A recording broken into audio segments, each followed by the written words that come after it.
তুই বল না, আমি তো শুনবো, এখন তো আমি ফাঁকাই আছি। মানে তুই ফাঁকা না থাকলে শুনবি না? সেটা না, তুই বল না, আমি তো শুনছি। শুন, আমি একটা কোম্পানিতে কাজ করতাম, নাইট ডিউটি। রাত 9টা থেকে সকাল 6টা অবধি কাজ করতাম, কিন্তু আমি বাড়ি যেতাম সন্ধ্যে 6টার দিকে। ভালো তো, পুরো গাড় ফাটা। তারপর মালিক আমায় গাড়ি লাদ দিয়ে বের করে দিয়েছে। তুই শুধু মালিকের নাম বল, বোকা চুতার মুখে পেয়ে দেবো, মুখ কালো করে দিব। বস বস বস, পুরো কথা তো শুন তো আগে। মুখে পেয়ে মুখ কালো করে দিব। কিন্তু আমি একটা মেয়ের লেগে রাত 9টার জায়গায় 6টার দিকে বাড়ি চলে আসতাম, আর মেয়েটার সঙ্গে কথাও বলতাম। মেয়েটা চুপচাপ শুনতো, হাসতো আর লড়াতো। কি নড়ে তো?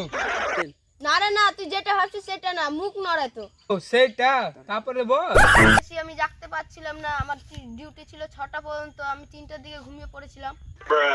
এলে তো কোম্পানি থেকে আমাকে বের করে দিয়েছে, কিন্তু আমি মেয়েটার তো ভালোবাসা পেয়েছি। হ্যাঁ। মেয়েটাকে যা মনের কথা বলেছিলাম সব বেকার। কেন? মেয়েটা কালা আছে।